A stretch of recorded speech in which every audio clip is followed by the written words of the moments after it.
Olá, meu amigo, olá, minha amiga, muito bem-vindos ao projeto Uma Nova Visão para um Novo Tempo. Temos aqui muitas pessoas presencialmente aqui na nossa classe e a você que nos acompanha pelas redes sociais, pelos canais de streaming Nova Visão para um Novo Tempo, muito obrigado por sua companhia, obrigado por assistir e por divulgar esse material e esse estudo. Você já sabe, nós estamos na segunda temporada estudando o livro de Daniel, uma mensagem para os nossos dias. Na semana passada você viu como Deus agiu na vida de Daniel e dos seus amigos nos episódios conhecidos lá no campo de Dura, onde os amigos de Daniel foram obrigados a adorar uma estátua, e você viu o que aconteceu.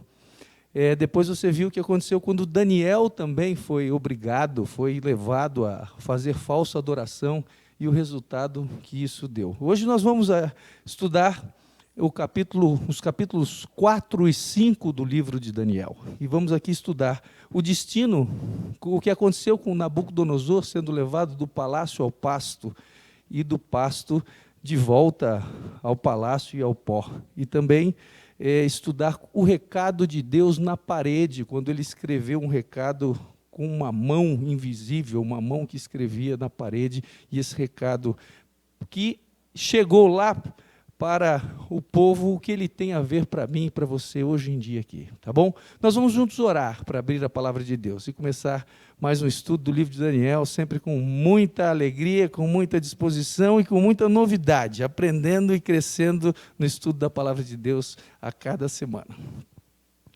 Querido Deus, nós somos gratos pelo teu amor e pelo teu cuidado. Senhor, muitas vezes nós não percebemos, mas a tua mão está nos dirigindo a todo tempo. Nós vemos isso ao longo da história, e ao avaliarmos aqui o estudo do livro de Daniel, ao estudarmos o livro de Daniel, vemos como o Senhor tem conduzido o mundo através de líderes até mesmo pagãos que não creem em Ti. Nós vamos ver isso um pouquinho mais hoje, e nós queremos, Senhor, use o Armando, que o Senhor nos dê clareza de mente, nos mande o Seu Santo Espírito para aprendermos, entendermos e, mais do que isso, termos disposição de mudar a nossa vida a partir desses conhecimentos. Usa-nos mais uma vez, toma o Armandinho, cada um de nós aqui em Tuas mãos, por Jesus. Amém.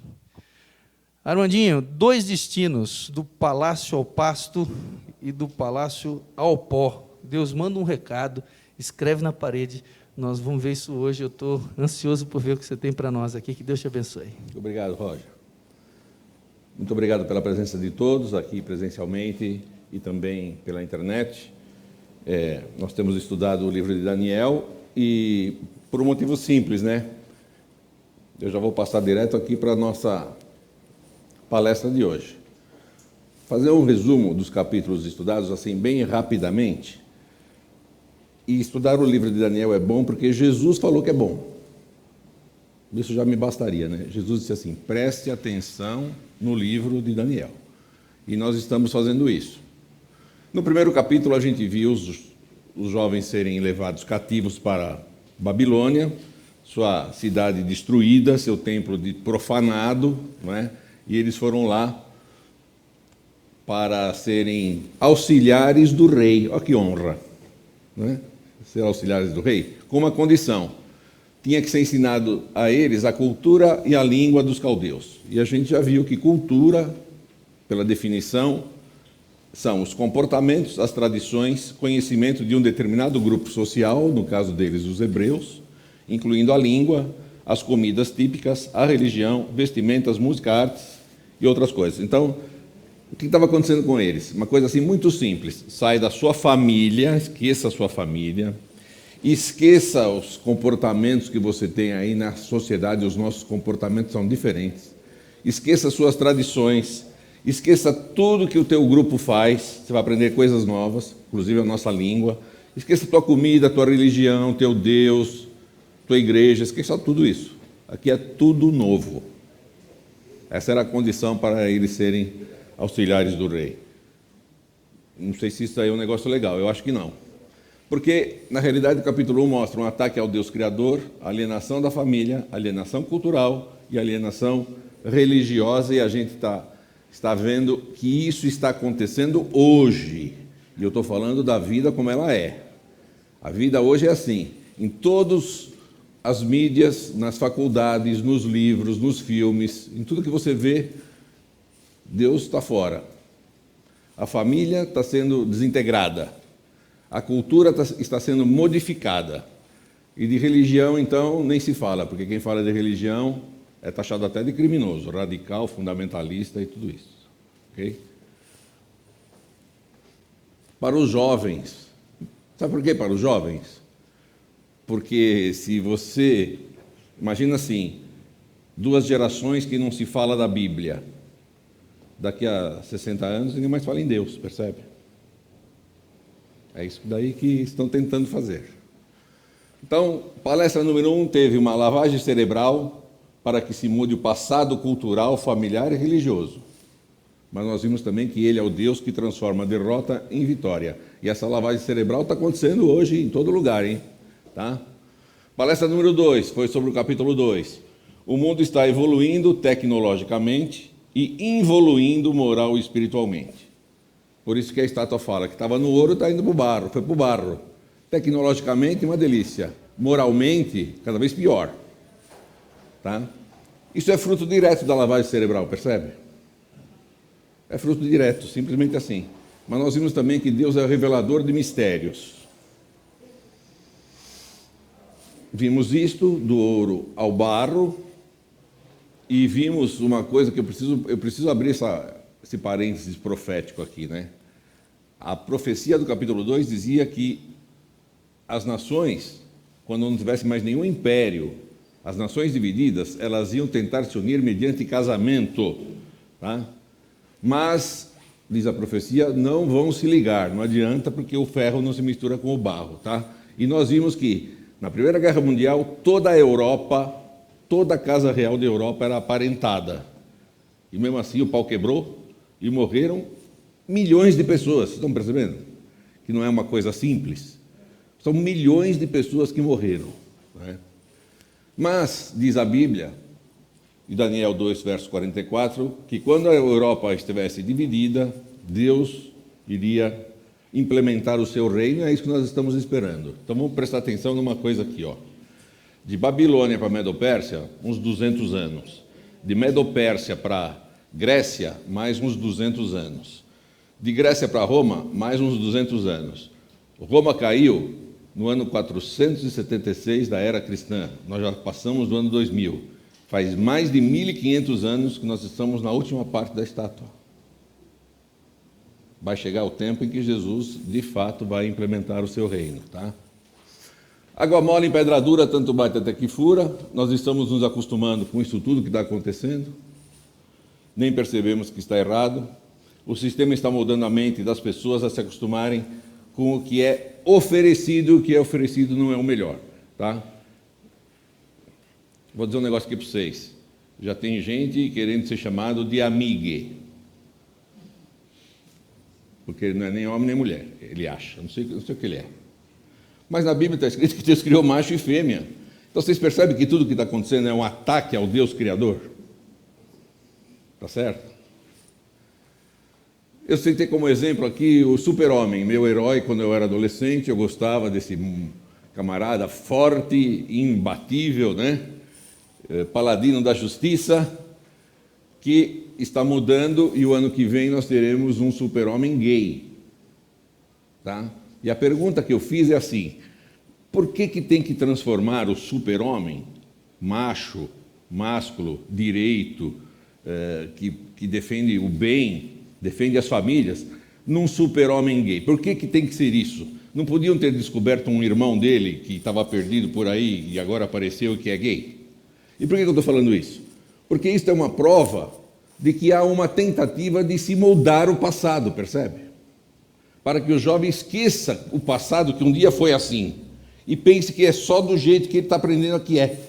Errado. Desculpa, tá? Apagando o passado na mente dos jovens, tá? Evolução tecnológica não é sinônimo de evolução moral, então nós temos ainda fome, guerras, epidemias, terremotos, tribulação, tudo isso é resultado da cobiça humana, e a única solução é que Deus vai implantar o seu reino. Não espere você nenhum salvador da pátria porque não vai aparecer, tá? João 14, 1 a 3, Jesus disse que ele vai voltar, tá? Porque ele tem um sonho. O sonho dele é morar conosco. Que legal. Esse é o sonho dele, que ele persegue desde que ele criou o homem. Ele criou o homem para morar com ele. O homem se afastou, ele fez um plano para trazer o homem de volta para a sua companhia. E ele falou isso claramente. Eu voltarei e vos receberei para mim mesmo, para que onde eu estou, estejais vós também. Eu quero vocês comigo. Esse é o plano de Deus, tá? Então, a pedra que atinge a estátua simboliza a volta de Jesus. No capítulo 3, versos 3 e 6, obedecer a Deus ou obedecer aos homens? Não é? O que se coloca em risco, como eles colocaram a própria vida, né? Aqueles 3 jovens foram parar dentro da fornalha e o Daniel foi parar na cova dos leões. Então, o que a gente tem que sacrificar para obedecer a Deus?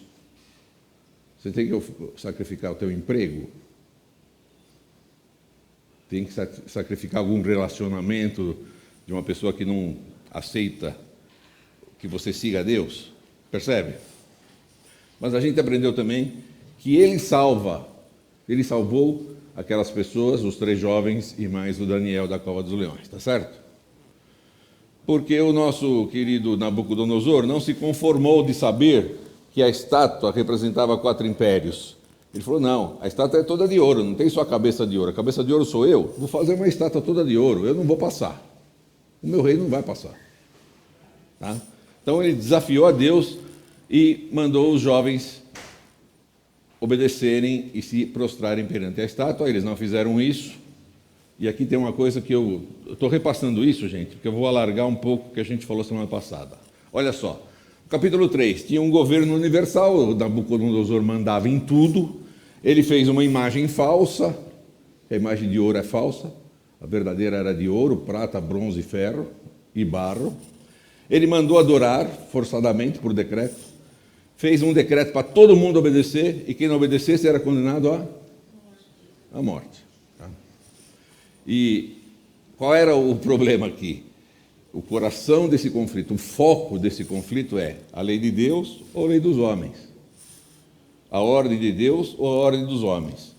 Fazer reverência a Deus ou fazer reverência aos homens? Você já passou por essa situação? Mas você sabe que você vai passar?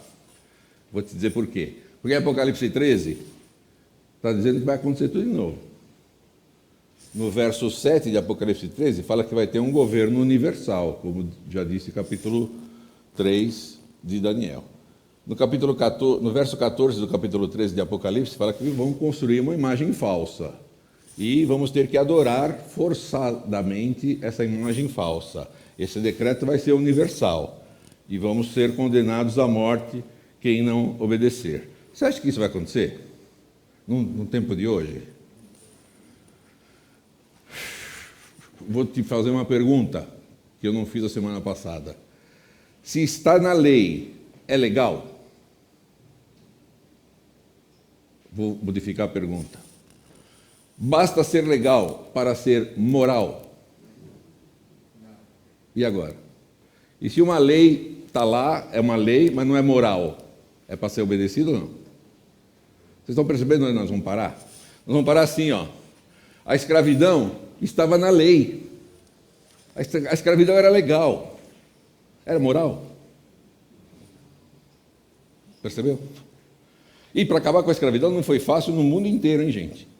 Tá? A nossa família real aqui fez leis gradativas para acabar com a escravidão, a lei do ventre livre, a lei do sexagenário, lembra disso? Até que a princesa Isabel assinou a lei áurea, o que aconteceu com a família real? Foi banida do país, simplesmente. Nos Estados Unidos aconteceu pior. Abraham Lincoln aboliu a escravidão, arrumou uma guerra lá que durou anos, e no fim das contas, o que aconteceu com ele? Vamos ver quem se lembra. Foi assassinado. Foi assassinado. Porque a escravidão estava na lei. Mas isso não quer dizer que ela seja moral. O holocausto estava na lei. Na lei da Alemanha, o holocausto era permitido. Quantos milhões de judeus morreram porque isso estava na lei? E o apartheid estava na lei. Sabe o que é o apartheid? Já vou te mostrar. Mas Pedro disse assim, Pedro e os demais apóstolos afirmaram, antes importa obedecer a Deus do que aos homens. E aí? Isso aqui é o Holocausto. Eu não tive coragem de pôr fotografia de cadáveres de judeus, porque aquilo parecia assim uma caveira com pele, porque eles sofreram antes de morrer, tá? Então não tive coragem. Mas imagina aqui, homens indo para a morte, porque tinha uma lei que dizia que isso era permitido. Ku Klux Klan, perseguindo a raça negra nos Estados Unidos, e isso não é coisa do século passado, dos séculos passados. Isso aconteceu até pouco tempo atrás lá, tá? Então, os Estados Unidos, país da liberdade, até a página 12, tá? Vocês vão me desculpar. Eu gosto muito de ir lá, mas eu nunca passei por isso aqui. Esta senhora é a dona Rosa Parks, e essa foto é emblemática. Ela, na década de 60, nós estamos falando de coisa de 60 anos atrás, ela se recusou a se levantar de um ônibus que estava praticamente vazio para dar lugar para uma pessoa da raça branca. Ela se recusou. Ela foi presa. Ela foi presa. Mas o apartheid nos Estados Unidos, naqueles estados americanos do sul, era legal. Estava na lei. Um banco público escrito assim, só para pessoas não brancas.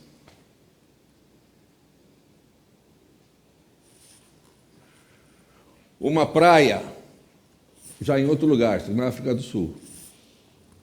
Área para brancos. Por ordem do ministro. Está na lei. Basta ser legal para ser moral? Fala para mim.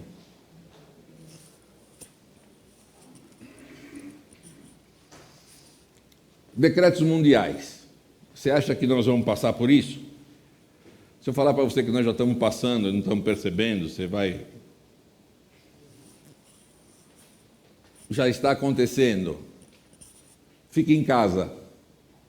Em 2020, quem ficou em casa? Fala para mim. O mundo inteiro. O mundo inteiro ficou em casa. Use máscara. Quem que teve que usar máscara? O mundo inteiro. Tome vacina. Quem? O mundo inteiro. Passaporte sanitário. Você só vai entrar no lugar lá se você mostrar que você tomou vacina. Aonde? No mundo inteiro. Você só vai entrar naquele país se você mostrar que você tomou vacina.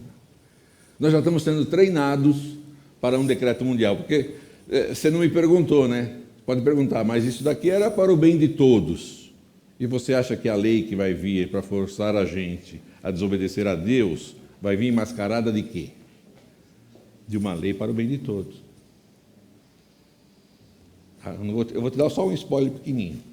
Já tem muitos líderes políticos e religiosos se ajuntando para falar de ecologia, para salvar o planeta. E para salvar o planeta, quem sabe será bom, num determinado dia da semana, ninguém trabalhar. Fábrica não trabalha, ônibus não expele gás carbônico, fica em casa, vai com a família para a igreja, vai passear um pouquinho, assim perto de casa, não usa carro, para salvar o planeta. Isso é uma proposta ruim? Ou é uma proposta boa? Boa. Que dia que eles vão escolher? E aí? Percebe? No mundo todo já está acontecendo, nós já estamos sendo treinados para acatar um decreto mundial, percebe? Muito bem, sempre para o bem de todos. Daniel e seus amigos enfrentaram um teste de lealdade para com a lei de Deus, mesmo após terem levado uma lavagem cerebral completa.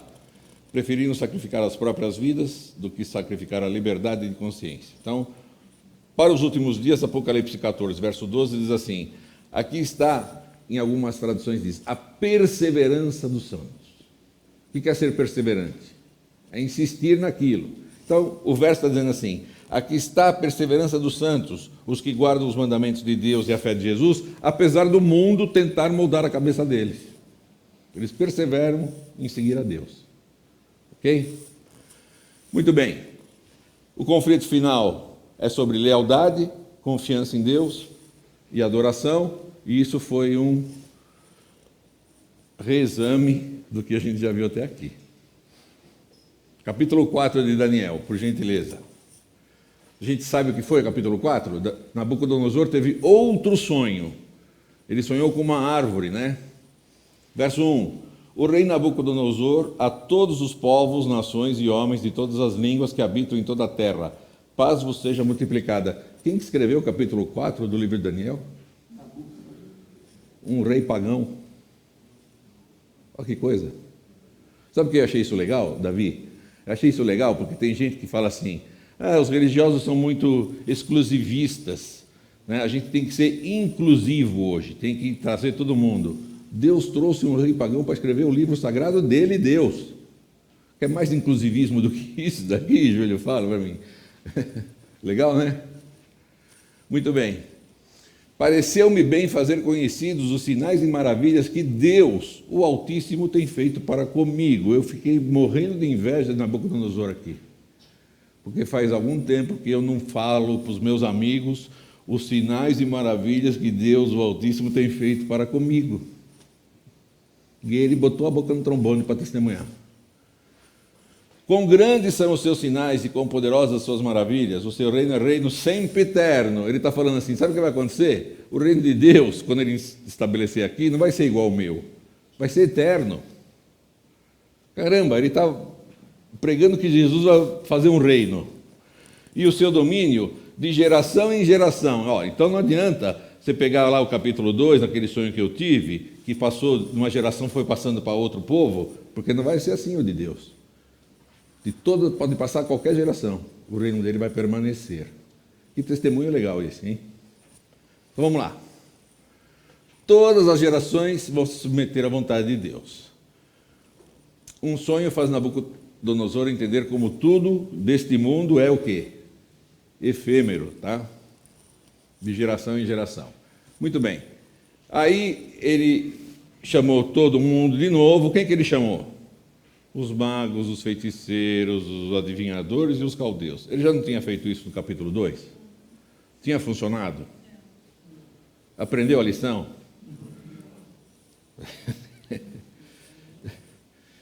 Tem gente que é teimosa como Nabucodonosor? Tem. Está com um problema? Vai correr atrás de um monte de gente antes de falar com Deus? Faz isso toda hora. Não aprendeu que primeiro você tem que falar com Deus?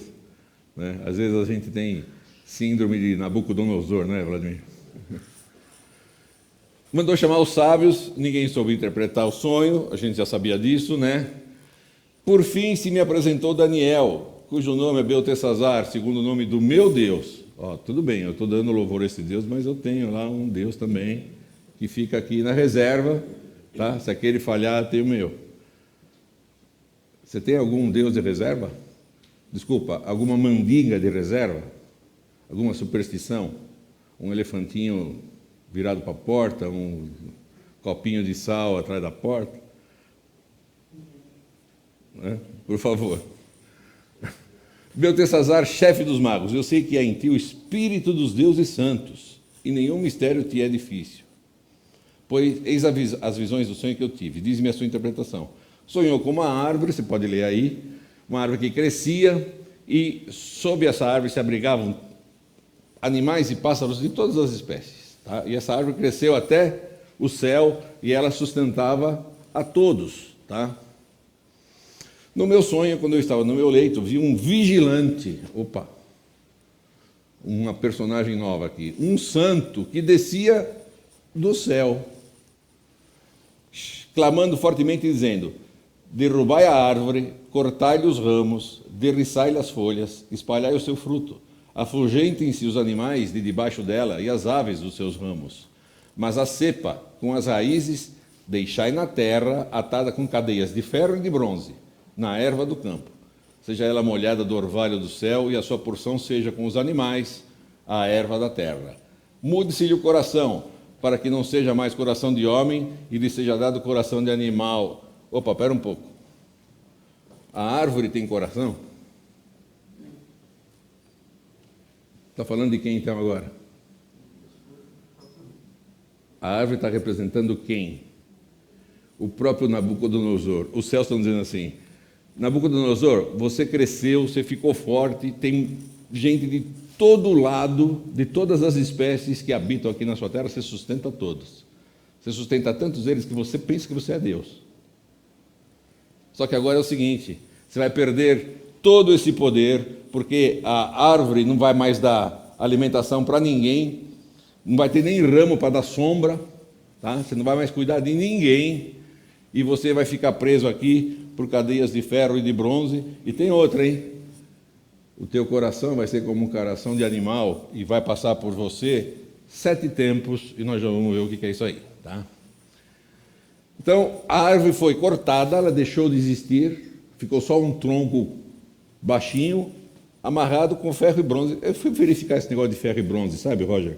Ferro, na Bíblia, é sinônimo de autoridade, e bronze é sinônimo de proteção. Os soldados gregos, eles tinham capacetes, armaduras e escudos de bronze. Então, Deus está dizendo assim: olha, eu vou tirar o teu reino, mas eu, com a minha autoridade, vou ainda proteger o teu reino, você tem uma chance de voltar a reinar, sob a minha proteção. Olha como Deus é legal. Esta sentença por decreto dos vigilantes e esta ordem por mandado dos santos, a fim de que conheçam os viventes que o Altíssimo tem domínio sobre o reino dos homens. Então está aqui o foco da questão. Nabucodonosor, você pensa que você manda em tudo, mas quem manda em tudo é quem? O Altíssimo, tá? E ele dá o poder a quem ele quer. E Daniel, no capítulo 2, já tinha dado isso, já tinha falado isso. Deus põe no trono quem ele quer, tá certo? Então, Beltesazar, fala para mim o que está acontecendo, porque os meus magos aqui, aqueles embromadores, aqueles cartomantes, aqueles astrólogos, aqueles jogadores de búzio, aqueles jogadores de cristal, você acredita nisso ainda? Tem gente que acredita, hein? Daniel interpreta o sonho do rei, dos versos 18 ao 27, não é? Mas olha o que aconteceu. Eu vou dizer uma coisa para vocês. Quando a gente for para esse reino que Deus vai implantar, tem algumas pessoas que eu quero conhecer. Aliás, eu quero conhecer todas elas, né? Nós vamos ter a eternidade para isso, tá certo? Vai dar tempo. Mas se tem um cara que eu quero conhecer, esse Daniel aqui. Olha só o que aconteceu. Então Daniel, cujo nome era Beltesazar, esteve atônito por algum tempo, e os seus pensamentos o turbavam. Então o rei teve que consolar o Daniel. Falou: Daniel, Deus te deu aí a interpretação do sonho? Você ficou assim, perturbado? Não te perturbe o sonho, nem a sua interpretação. Respondeu Beltesazar, que é Daniel, e disse: Senhor meu, o sonho seja contra os que te têm ódio, e a sua interpretação para os teus inimigos. Eu estou falando assim para o senhor rei. O senhor me tirou da minha casa, a mim e a todos os meus amigos, destruiu a minha casa, destruiu a minha igreja, profanou o meu templo, roubou os vasos sagrados, destruiu a minha cidade. E agora você vai pagar um pato para isso. É isso que ele está falando aqui? Ele está dizendo assim: rei, eu não estou nem um pouco contente com o que vai acontecer para o senhor. Você consegue perdoar como Daniel consegue? É difícil, né? É difícil. A árvore que viste, que cresceu e se tornou forte, cuja altura chegou até o céu e que foi vista por toda a terra, és tu, ó rei, que cresceste e vieste a ser forte. A tua grandeza cresceu e chega até o céu, e o teu domínio até a extremidade da terra. O Senhor manda em tudo. Esse rei administrava tudo que Deus tinha criado, só que ele achava que ele que era o criador, e não o administrador. Isso é uma lição para nós. Tudo que Deus coloca nas nossas mãos, nós não somos os donos, nós somos os administradores, tá certo? Quando eu administro alguma coisa que não é minha, não é? Eu administro com muito zelo, porque quando o camarada voltar e me pedir de volta, eu tenho que apresentar aquilo bem, não é? Então está aqui. Um santo vai cortar a árvore e tal, vão passar 7 tempos por cima de ti, até que conheças que o Altíssimo tem domínio sobre o reino dos homens e da quem quer. O senhor está muito arrogante, o senhor está muito megalomaníaco, o senhor é tão megalomaníaco que cada tijolo de qualquer construção de Babilônia, o senhor manda pôr o seu nome lá. Sabia que é assim? É assim, já mostrei aqui. Tá? Todo tijolo de Babilônia tinha o nome de Nabucodonosor. Então o senhor pensa que o senhor é Deus, e Deus está lhe dando uma lição, tá? Para que o senhor não fique assim. Você vai ser expulso do convívio dos homens, vai ficar como animal por 7 tempos. E 7 tempos, Daniel 11, 13, está escrito lá, que tempos é igual a anos. Você pegar aí na própria Bíblia, Daniel capítulo 11, verso 13, tempos é igual a anos. Então está dizendo assim, por 7 anos você vai viver como um bicho, se você não se arrepender. Olha só. Portanto, ó rei, aceita o meu conselho e põe termo pela justiça em teus pecados e em tuas iniquidades, usando de misericórdia para com os pobres, e talvez se prolongue a tua tranquilidade. Rei, você não pode continuar desse jeito, tá? Você tem que se arrepender, começar a tratar as pessoas bem, porque você manda matar seus inimigos, mas você manda matar seus amigos também, né? A gente já viu nos capítulos anteriores. Então, rei, se arrependa, e pode ser que Deus mude isso. Eu não estou afirmando, hein? Eu não estou afirmando. Sabe por que ele não está afirmando? Eu vou dizer para você por quê. Aliás, eu já disse aqui um dia. Tem gente que vem para Deus pensando que, por vir para Deus, vai ficar tranquilo o resto do tempo. Mas Deus nunca prometeu imunidade para ninguém. Deus nunca falou assim, você veio ficar do meu lado, você vai ter todos os seus problemas resolvidos. Não é isso que a Bíblia fala. E você viu no sermão de hoje. Tá? O pastor falou assim, no mundo tereis... Tá certo? Então, se Deus desse imunidade para quem chegasse perto dele, as pessoas viriam perto dele para adorá-lo ou para ter imunidade? Percebeu a sabedoria de Deus? Daniel ofereceu uma solução religiosa, tem a ver com o relacionamento do rei para com o Deus Altíssimo. Tá? Essa é a história. Mas também tem um aspecto ético, que envolve seus semelhantes humanos. Daniel exorta o rei a ser justo e compassivo. Então ele diz assim, você tem que ter um relacionamento com Deus e tem que ter um relacionamento com o seu próximo. Olha que legal, isso aí. Arrependimento horizontal e vertical. O amor a Deus implica amor ao próximo, percebe? É simples assim. Segundo Daniel, a realização do divino decreto é responsabilidade do rei. Nabucodonosor possui liberdade, o senhor pode escolher, o senhor continua assim, ou o senhor muda. Isso também serve para mim. Eu continuo sendo aquele Armandinho que só pensa nele, ou eu penso um pouquinho nos outros.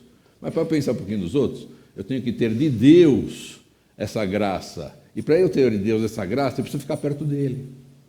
Percebe? Deus também tem liberdade, não se esqueça disso. Arrepender-se para não sofrer as consequências não é arrependimento. Deus queria que Nabucodonosor se arrependesse por compreender a gravidade de seu pecado e não para ter a prosperidade de volta.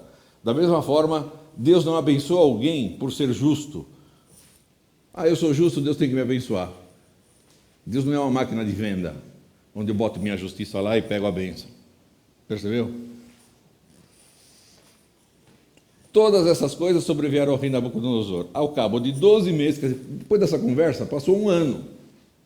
Não aconteceu nada. Não é? Passeando sobre o palácio real da cidade de Babilônia, falou o rei e disse, não é esta grande Babilônia que eu edifiquei para a casa real, com o meu grandioso poder e para a glória da minha majestade? Ele mudou. Olha isso aí, que legal. Falava ainda o rei, versos 31 a 33, quando desceu uma voz do céu. A ti se diz, ó rei Nabucodonosor, já passou de ti o reino, serás expulso de entre os homens e a tua morada será com os animais do campo, e far-te-ão comer ervas como os bois, e passar-se-ão 7 tempos por cima de ti, até que aprendas que o Altíssimo tem domínio sobre o reino dos homens e o dá a quem quer. Você não pensa que você é muito poderoso por causa do seu poder. Deus te permitiu e você está se colocando no lugar dele. No mesmo instante se cumpriu a palavra sobre Nabucodonosor e foi expulso de entre os homens e passou a comer erva como os bois. O seu corpo foi molhado do orvalho do céu até que lhe cresceram os cabelos como as penas da águia e as suas unhas como a das aves. De um homem poderoso com roupas e manto real, um camarada que está de 4 pastando. Isso foi o que aconteceu com Nabucodonosor. Essa doença aí, que muitos podem pensar que essa história de Daniel é mentira, ela chama-se licantropia. É a doença em que o paciente se confunde com o lobo e começa a agir e interagir como se fosse um.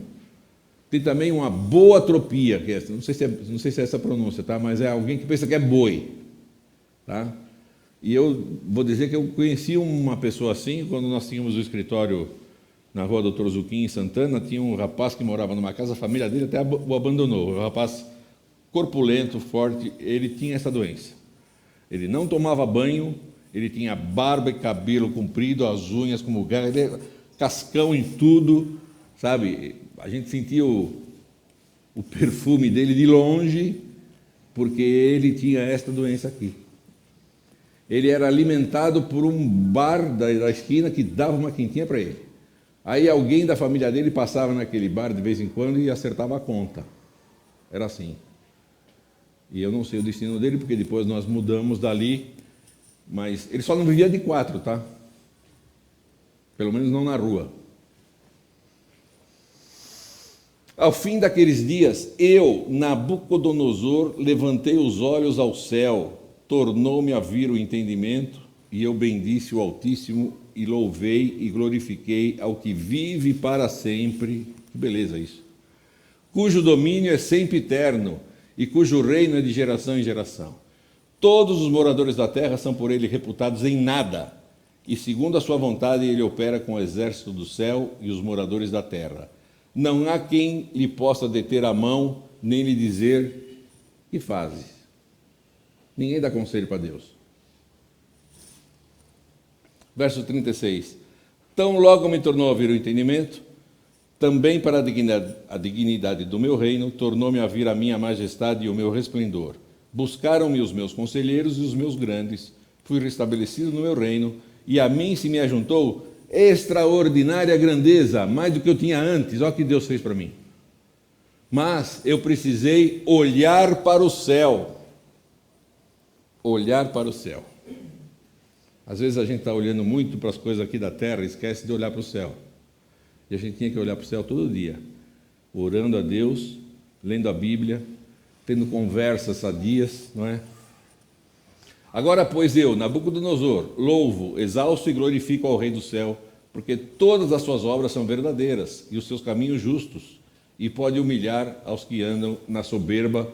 Só faltou ele escrever, como fez comigo, né? Mas fez para me salvar, percebe? Apocalipse 3:20, eis que estou à porta e bato, se alguém ouvir a minha voz e abrir a porta, entrarei em sua casa e cearei com ele e ele comigo. E Deus bateu no coração de Nabucodonosor até ele abrir. E está prometido aqui, no verso 21 de Apocalipse 3, ao vencedor dar-lhe-ei sentar-se comigo no meu trono. Você quer dominar? Você quer ter autoridade? Fica do lado de Jesus. Você vai sentar com ele no trono do universo. Olha que legal isso. Não é? Assim como também eu venci e me sentei com meu Pai no meu trono. O que aprendemos de Daniel 4? Deus está mandando recados. Mandou recado para Nabucodonosor e ele demorou para entender. Tá? Vou contar uma história que é verdadeira aqui. Tinha um escocesinho chamado Peter, ou Peter. Isso é história do século XIX. Ele estava indo de uma cidade a outra, ele quis à noite passar por uma mata fechada. E ele caminhou por algum tempo, não dava para vislumbrar muita coisa, estava muito escuro, e ele escutou uma voz, chamando por ele, Peter. Ele parou, tentou ver se tinha alguém, não tinha ninguém, ele andou mais um pouco, Peter. Ele parou de novo, a voz falou, Peter! Aí ele parou e se ajoelhou. E aquela voz ficou em silêncio, e ele foi tateando, ajoelhado, e descobriu que ele estava à beira de um barranco de 15 metros. Então, Deus mandou um recado para o Peter, e o Peter ouviu. E Deus deve estar mandando um recado para nós. E às vezes a gente está preocupado com o barulho do mundo, e a gente não está ouvindo. Ele vai voltar e quer um povo preparado, assim como ele preparou o próprio Nabucodonosor. Você já imaginou se Nabucodonosor for para o céu, como eu imagino que ele possa ter se arrependido de fato e estar lá? E muitas das pessoas que ele mandou matar também vão estar lá, o que vão pensar, não é? Olha só, ele transformou um cara como Nabucodonosor, então eu tenho esperança, gente. Nabucodonosor testemunhou a respeito desse Deus que quer a melhor versão de cada um de nós. Deus quer, você já é um cara legal, mas Ele quer a melhor versão tua. Tá? Então, nós precisamos levantar os olhos para o céu e não parar de falar que o reino de Deus em breve estará por aí, gente. Tá?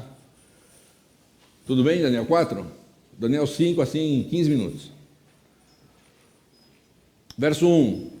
Lembra Daniel 5? Daniel 5, Belshazar, que era o neto de Nabucodonosor, então muito tempo se passou entre o capítulo 4 e o capítulo 5, ele faz um banquete para 1000 pessoas. É uma festa e tanto, hein? Tá? O rei Belshazar deu um grande banquete a 1000 dos seus grandes e bebeu vinho na presença dos 1000. Nabucodonosor, o avô dele, estava saindo do pó, porque passou a ser como um boi, e o Belshazar está sentado no trono com 1000 dos seus grandes. Ao contraste, o avô e neto. Você imagina um salão assim, bonito, grande, para o pessoal da Real Visão Leste. Temos aqui uma imagem de um salão enorme, cheio de colunas, porque ele é muito grande, com 1000 pessoas, com mesas, comidas, vinho, dança, música. Esse era o banquete. Ia durar quanto tempo? Não ia durar poucas horas. Um banquete para 1000 pessoas, tá certo? Na Babilônia, que era uma cidade grande, toda murada, que estava cercada neste momento, nesta noite deste banquete. Babilônia estava cercada pelos exércitos persas. E o cara dando uma festa lá dentro. Porque ele falou assim, a minha Babilônia é inexpugnável, ninguém entra aqui. Tá? Mas ele esqueceu de uma profecia que estava em Jeremias capítulo 25. Ele esqueceu não, ele nem sabia, né? Toda esta terra virá a ser um deserto e um espanto. Então esta profecia é contra Jerusalém. Essas nações servirão ao rei da Babilônia 70 anos. E naquela noite da festa de Belshazar, os 70 anos estavam no fim. Percebe? Acontecerá, porém, que quando se cumprirem os 70 anos, castigarei a iniquidade do rei da Babilônia e a desta nação, diz o Senhor, como também a da terra dos caldeus. Farei deles ruínas perpétuas. E Babilônia está lá hoje deshabitada, em ruínas, tá? Como Babilônia fez cair traspassados os de Israel, assim em Babilônia cairão traspassados os de toda a terra, Jeremias 51, 49. Nós temos um monte de profecias específicas para algumas cidades, tá? E para Babilônia temos essas daqui e mais algumas. Isaías, de 44, verso 24 a 45, verso 5, eu já li isso aqui na primeira palestra lá atrás, da primeira temporada, não vou falar de novo. Em Isaías, escrito no ano 720 antes de Cristo, está escrito assim, eu vou levantar um cara chamado Ciro, diz Deus, para ir lá em Babilônia e libertar o meu povo, e o meu povo vai reedificar a cidade e o templo de Jerusalém, que no tempo de Isaías não estavam derrubados. Então eu imagino que quando o profeta escreveu, ele não estava entendendo o que ele estava escrevendo. Como é que Jerusalém vai ser reedificada? Eu moro aqui. Como é que o meu templo vai ser reerguido? Eu vou no templo todo sábado, tá? Mas naquele intervalo de tempo, do ano 740 até Ciro Nabucodonosor destruiu Jerusalém, o templo e as muralhas de Israel, tá certo? E nessa profecia está lá o nome da pessoa, quem? O Ciro. Vai fazer o quê? Vai libertar os hebreus da Babilônia, está tudo escrito lá.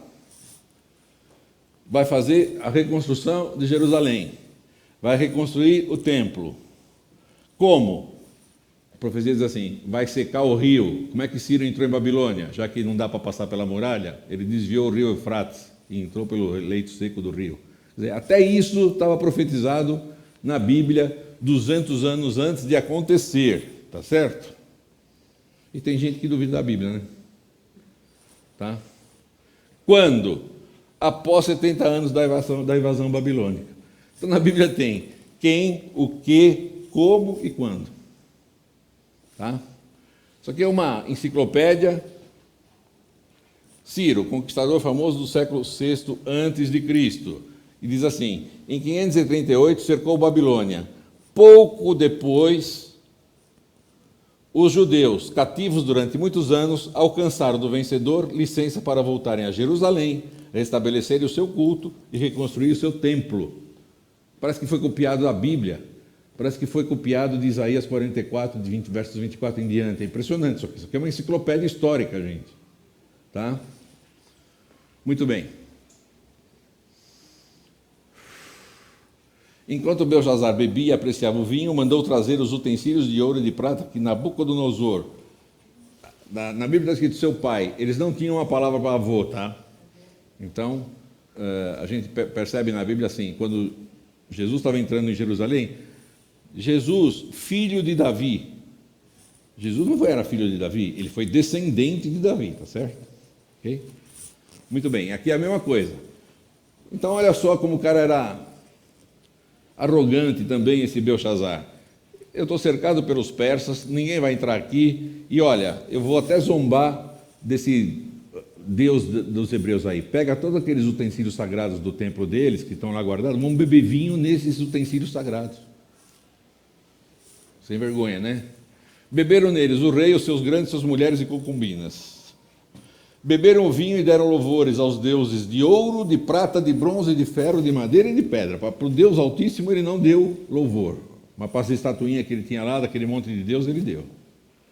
Achando que quem estava protegendo ele era quem? Aquelas imagens. Deixa eu falar uma coisa para você. Desculpa aí, a gente já viu várias vezes nas palestras anteriores que só Deus é que te protege. Só tem um nome entre Deus e os homens, que é um intercessor, que é Jesus. Por gentileza, não vai me dizer que você ainda continua rezando para a estátua, né? Tá? Desculpa aí. Percebe que sempre um ataque às coisas de Deus, Roger? Tá certo? Muito bem. No mesmo instante apareceram os dedos de mão de homem, escreviam defronte do candeeiro, na caiadura da parede do palácio do rei, e o rei via os dedos que estavam escrevendo. Então se mudou o semblante do rei, e os seus pensamentos o turbaram. As juntas dos seus lombos se relaxaram, os seus joelhos batiam no ombro. Estava dançando, agora está tremendo, né? Uma imagem bonita aqui de dedos sem mãos, escrevendo na parede, e ele ficando assustado. Então ele mandou trazer quem para interpretar aquela escritura na parede? De novo, caldeus, astrólogos, adivinhos, feiticeiros. Ele sabia da história do avô dele? É claro que ele sabia, porque Daniel ainda estava lá. Percebeu, Glória? Daniel estava lá, Daniel tinha fama, ele sabia, mas outra vez está desafiando Deus, né? Entraram todos os sábios, mas não puderam ler a escritura. Então a rainha mãe, provavelmente a mãe dele, tá certo? Que devia ser filha de Nabucodonosor, falou assim: ô, meu filho, larga a mão de ser cabeça dura, você sabe o que aconteceu com o teu avô, tá? Tem um homem aqui que tem o espírito dos deuses santos. Nos dias de teu pai se achou nele luz e tal. Tem ele espírito excelente, conhecimento, inteligência, interpreta sonhos. Não tem nada difícil para o tal do Daniel. Chama o Daniel aqui. Para de brigar contra o Deus de Daniel, cara. Muito bem. Belshazzar consulta Beltesazar, que é o nome babilônico de Daniel. Então Daniel foi introduzido à presença do rei. Falou o rei, disse a Daniel: és tu aquele Daniel dos cativos de Judá, que o rei, meu pai, trouxe de Judá? Então eu não vou te chamar de Beltesazar, porque Daniel é o nome de um escravo. E eu estou te colocando no teu lugar, você é um escravo. Arrogante, né? Não quer chamá-lo de Beltesazar, finge não saber que é xará dele, né? Está embaraçado, mas não deixa de ser hipócrita. Tenho ouvido dizer a teu respeito que... Eu quero só parar um pouquinho aqui. Tenho ouvido dizer a teu respeito que você tem espírito excelente, você... O que será que as pessoas têm ouvido dizer a meu respeito? Eu gostaria que as pessoas, quando falassem de mim, falassem a meu respeito, que eu sou um adorador do Deus Altíssimo que vai voltar para me buscar. Mas isso eu não consigo só falando, eu consigo mostrando. Você tem o Espírito dos deuses, e ele eliminou a palavra santo, viu, Roger? A mãe dele falou assim, ele tem o Espírito dos deuses santos, mas ele tirou a palavra santos. Você tem o Espírito dos deuses, talvez dos meus deuses. Percebe? Mas não puderam dar a interpretação, os meus companheiros aqui. Tenho ouvido dizer de ti, se puderes ler essa escritura e fazer-me saber a sua interpretação, serás vestido de púrpura, terás cadeia de ouro ao pescoço e serás o terceiro no meu reino. Então, eu vou explicar aqui o terceiro, que é para acabar de vez com essa história de que Daniel inventou essa história, que Belshazzar não existia, Belshazzar não foi rei. Se Belshazzar está dizendo assim, você vai ser o terceiro, Daniel, porque em primeiro lugar está meu pai, que está em campanha em outro lugar aqui, é o Nabonidos. Em segundo lugar sou eu, e você fica abaixo de nós. Tá? Então, esta frase, para mim, é mais uma prova de que Daniel escreveu a verdade nesse livro aqui. Tá? E o meu amigo Daniel diz assim, você pode dar os presentes para os outros. Eu não estou interessado nisso aí. Eu vou fazer o que você me pede. Você está tentando me comprar, né? Você está querendo que eu diga palavras boas a teu respeito. Eu só posso falar o que Deus me manda. Não adianta você querer me comprar. Belshazzar está manipulando os fatos, omitindo coisas e recordando apenas o que sirva para seus argumentos. Você é Daniel, você não é santo, e eu te compro. O mundo não está mais ou menos assim? Omitindo fatos, moldando cabeças, meia verdade, tá? Só recordando para nós o que sirva para os argumentos deles. Estão percebendo como Daniel é atual? Comprando a Daniel ou comprando a clemência de Deus? O que ele está querendo? Bom, se você é de Deus, se eu te agradar, ele vai ficar contente e ele não vai me punir. Muito bem. Então Daniel diz o seguinte, ó rei, Deus o Altíssimo deu a Nabucodonosor o reino e grandeza, glória e majestade. Por causa da grandeza que lhe deu, povos, nações e homens de todas as línguas tremiam e temiam diante dele. Matava a quem queria e a quem queria deixava com vida. A quem queria exaltava e a quem queria abatia. Quando, porém, o seu coração se elevou e o seu espírito se tornou soberbo e arrogante, foi derrubado do seu trono real e passou dele a sua glória. Foi expulso dentre os filhos dos homens e tal. Tá? Muito bem, você sabia tudo isso aqui? Tu, Belshazzar, que é descendente dele, não humilhaste o teu coração, ainda que sabias de tudo isso. Então a gente sabe que existe um Deus. A gente sabe o que é certo e o que é errado. A gente recebe recados de Deus. E nós não podemos ser como Belshazzar, cabeça dura e continuar na nossa vidinha de sempre, se percebe? Além disso, deste louvores aos deuses de prata, de ouro, de bronze, de ferro, de madeira e de pedra que não veem, não ouvem, nem sabem. As estátuas, os santinhos, não veem, não ouvem, nem sabem. Então, da parte desse Deus foi enviada aquela mão na Escritura. No fundo, Belshazzar conhece e sempre conheceu a verdade, mas a verdade perturba e ele procura esquecê-la e destruí-la. E hoje está acontecendo a mesma coisa. A verdade perturba muita gente e eles estão procurando escondê-la de todas as formas. Então tá, bom, vamos lá. Eu não vou falar isso aqui eu vou deixar para a semana que vem, desculpa aí. Esta é a escritura. Mene, mene, tekel, parsim. Esta é a interpretação. Mene, contou Deus o teu reino e deu cabo dele. Tekel, pesado fosse na balança e achado em falta. Parsim, dividido foi o teu reino e dado aos medos e aos persas. Eu trouxe para o português o que deveria estar escrito lá, só as consoantes. Tá? Contou Deus o teu reino e vai por aí, tá? Muito bem. Mene também é uma mina, que era uma moeda de 600 gramas. Tekel era um ciclo de 10 gramas. E parsim era metade de uma mina, 300 gramas. O rei entendeu, dizendo assim, ó, o teu reino é mene, mene, tekel, parsim, ó, tá que nem fim de feira, tá ficando cada vez mais desvalorizado, é uma liquidação de estoque isso aqui, tá? Você vai ter o fim, o teu negócio vai ter fim. Mene, você foi contado. Tekel, foi pesado, fora do peso ideal, está degenerado. Parsim, está dividido, está dissolvido.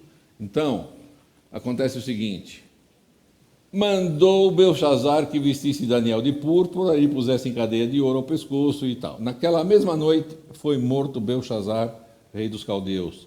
E Dario, o Medo, com cerca de 62 anos, tomou posse. Por que foi Dario e não Ciro? Porque Ciro continuou a campanha, ele tinha que ganhar do Egito ainda, tá? Então, está aqui, o que aprendemos de Daniel 4 e 5. Deus está mandando recados, ele vai voltar e quer um povo preparado, ele transformou Nabucodonosor, Nabucodonosor deu um testemunho, esse Deus quer a melhor versão de cada um de nós, Deus manda recados cada vez mais frequentes e visíveis, ele até escreve na parede. Ele é um Deus da justiça e do juízo. Ele julgou Nabucodonosor, o puniu, e quando Nabucodonosor se arrependeu, ele o trouxe de volta. Ele julgou Belshazzar, que não se arrependeu, e foi para o pó.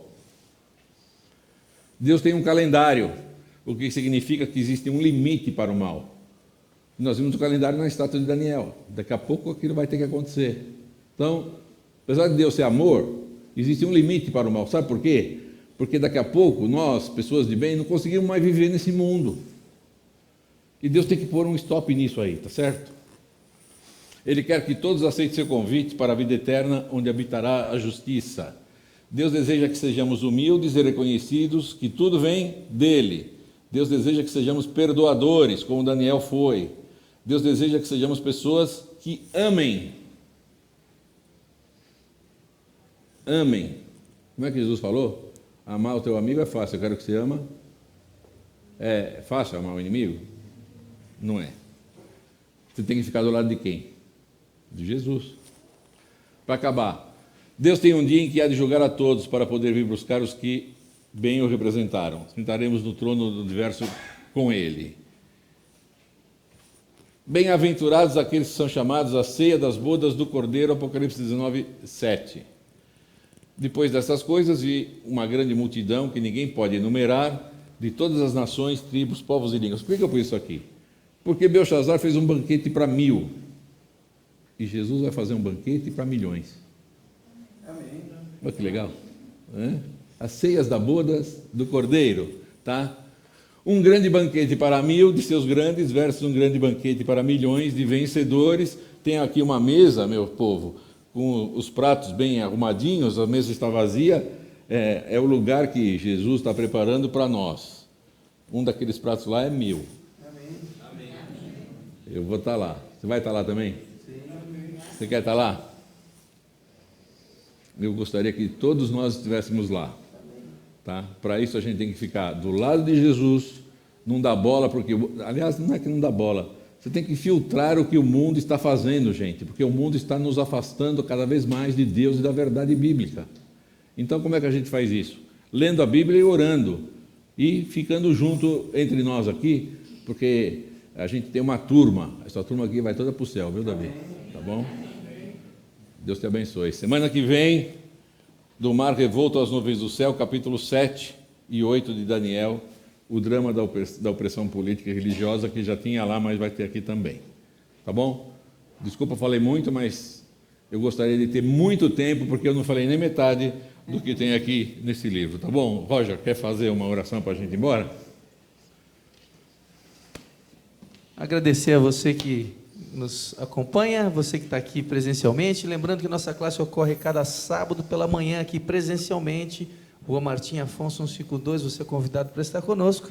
E também assistir a estreia de cada aula nova, cada sábado às 16 horas, no nosso canal Nova Visão para o Novo Tempo. Vamos orar juntos, agradecendo a Deus por mais essa aula, esse entendimento. Querido Deus, nós somos gratos, Senhor, porque o Senhor é bom, porque o Senhor cuida de nós. Obrigado pela luz que o Senhor nos dá através da sua palavra.